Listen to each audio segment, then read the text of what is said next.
Yes, I'm aware the cases are climbing again. The brunette muttered into the phone, her brow furrowing in frustration. No, we haven't figured out why the symptoms are worse this time. Yes, I'm a. She clamped her jaw shut, anger boiling in her veins, as the woman on the other end screamed at her. She was tired of having to field 3 or more calls a day about a virus no one knew anything about. She was fed up with being made to feel like they were all scum and not doing enough while the talents that called her did nothing but force her into this daily calls. If only they would come down from their lofty towers, they would see the destruction that was looming. If only they would help them, give them more resources to combat the disease.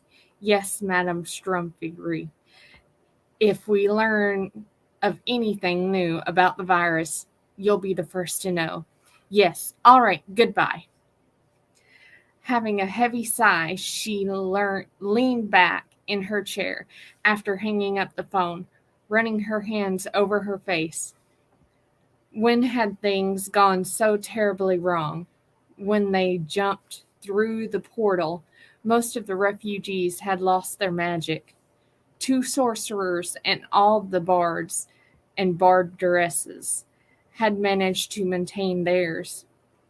The ones with magic promptly took control of the new land, forming a ruling party. They called themselves the Talents, and those that had lost their magic, like Nissa, were labeled the Talentless. There were rumors that others had retained their magic, but once the talents caught wind, they'd disappear. With the sudden onset of the virus and the unrest that had been brewing due to the unfair treatment of the talentless, many people thought they had devised this as yet another way to control them. Anything to keep their grip on the power they had given themselves. Anything to keep from falling from grace. New whispers were flying with the new cases appearing. Many thought the talents had underestimated the virus and they'd lost control of it. And Nissa was beginning to wonder if they were right. Walking death. That's what they were calling the virus. That was picking off the refugees faster than they could count. It had appeared 6 months ago, presenting in a young Fae child, only 6 years old. At first, the symptoms were mild, mimicking the signs of a cold, runny nose, sore throat, and a cough. Nothing they hadn't seen before, here or on Avilier. 2 weeks later, they began changing, mutating at a rapid rate. Phenomena, bronchitis, or sorry, pneumonia and bronchitis, and a burning rash. While it had been difficult for some to keep up with the changes and the rapid increase in cases, the brunette had relied heavily on her knowledge of herbs to help combat the symptoms. Everything was easily managed. Something had changed. Scattered across her desk were pages and pages of notes on the disease, limbs rotted and putrid, bleeding from eyes and ears, teeth falling out, and arteries erupting. There was even a report from 2 towns over that one corpse had came back to life and tried to attack the nurse in the room. It was quickly put down and a sample taken before they had burnt it. Her husband had gone missing after stepping through the portal. They had been separated in what she told herself. So she had been throwing herself into her work. She'd spent countless hours poring over endless labs and temperature checks. She'd watched the disease destroy healthy cells in a matter of minutes. She had held the hands of more people dying than she cared to admit, and cried after every single one of them died. Healthy, innocent people were dying. It wasn't supposed to be this way. It wasn't supposed to be this hard. A blood-curdling shriek rang out, and she was on her feet in seconds, running for the door of her office, pulling the mask on her face. She hit the hallway. She could smell the familiar metallic smell of blood. Clenching her jaw, she ran towards the screaming. She entered the room and slid in a pool of blood on the floor. The patient's artery had ruptured, making him bleed out in a matter of seconds. And the screaming, oh, the screaming, was coming from his young pregnant wife. Nothing could be done for the young halfling patient, so she moved over to his wife, a woman named Ascara. Ascara, Ascara, she called out, ducking her head to force the woman to look at her. You can't be in here. We need to get out. We need to get you out. Come with me. I'm not leaving him. Don't make me leave him, Nissa, she cried, trying to fight Empath off. Nissa held strong and took the woman's beating until she collapsed into her arms. Don't make me leave him, she sobbed, blood-covered hands gripping the white coat. Whispering soothing words, Nissa led the woman into a quiet room with chairs and a table, sending a nurse for some water, and sat with Ascara until she settled. A soft knock on the door revealed a cleric, and while they could no longer bring someone back, they still offered comfort to the ones that were left behind. Taking her leave, she stepped into the hall and steadied herself against the wall. The room spun for a moment, faces blurring, and the sounds of chaos fading away to nothing as the brunette stood in the middle of it all and closed her eyes. When she had stepped through the portal all those years ago, never did she think they would be facing chaos like this. It was supposed to be better, their promised land. But this wasn't promised land. This was hell on earth. The sounds rushed back, hitting her like a ton of bricks, and she inhaled sharply, eyes flying open. All around her, people were rushing past with gurneys filled with people dying, gasping for air, praying to the old gods and new to save them.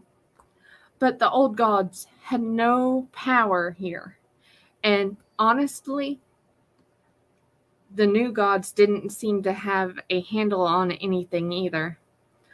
All these poor, unfortunate souls had to save them were empaths with no magic, who were just as lost as everyone else. It is. Get over here, her colleague shouted, and she ran over, pulling her stethoscope from around her neck and fitting it in her ears as she listened to the rundown. She's just the same as the others. Fever, trouble breathing. She can't keep anything down, and her heart rate is erratic. Her skin is starting to peel.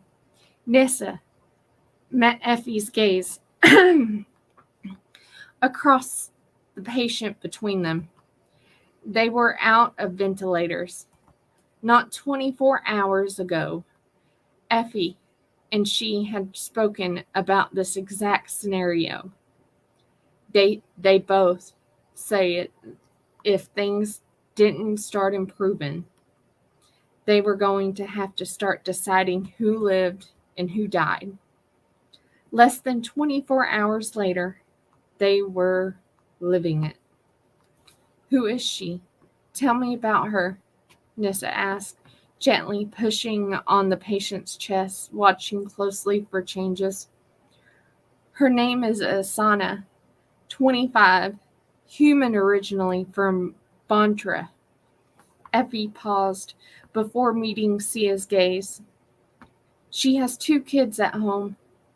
Her heart skipped a beat as the Fae's words sunk in, running over the patients already ventilated in her head. One jumped out. Esselin. She was an older F. She lived a long life, and before she was ventilated, she had made Nissa promise that if someone younger came in who needed the ventilator, that she'd take it off her. Closing her eyes for a moment, she finally spoke. Keep her hydrated. I'll be back. Nissa, where are you? Effie asked, but the elf was already gone. She left emergent care, ripping her mask off and throwing it into the bin. Jogging down the hall, she headed for the isolation wing, only stopping when she reached the observation window. Her heart was racing, her eyes filled with tears, and she wanted nothing more than to keep running. This was not what she wanted. This was not what she had signed up for. She'd been able to save everyone at one point. She hadn't had to make these decisions. She didn't want this responsibility. Scrubbing her hands, she gowned up completely with a mask covering her nose and mouth. Entering the isolation wing was as eerie as it was heartbreaking. The sounds of machines humming to keep these people alive, the beeping of heart monitors, and the hiss of air. Slow, measured steps carried her to Aslan's bedside, and she sat down in the chair provided. She was quiet for a moment, taking in the peaceful expression on the woman's face. How she didn't look a day over 300 at 683. She'd never know. It wasn't fair of you to make me promise that, she spoke softly, her words thick with emotion. I know why you requested it, but why did it have to be me? Reaching out, she took the woman's hand in her own, a gloved thumb running lightly over the wrinkled skin. I don't know what I'm doing. I can't do this without you here. Her eyes burned and teared. Tears began to fall as she blinked. Leaning forward, she pressed the woman's hand to her forehead as a heart-wrenching sob escaped. She gripped her hand, the sheets on the bed, as if they were the only things keeping her afloat, the only things giving her hope. Don't make me do this. Please wake up. Please, she sobbed, begging the woman, pleading for any sign of improvement. I don't want this. Her body shook with her ragged sobs, releasing all her fears, her doubts, and her suspicions. Through her tears, her mask was soaked by the time she started to settle down, and she used her own gown to wipe her face. A sad laugh left her lips as she looked at the woman. Do you remember when I fell down the steps at our estate and scraped my knee? I started crying, and you scooped me up and held me, kissed my hands until I felt better. You promised me that you'd always be there when I needed you, that I'd never be alone.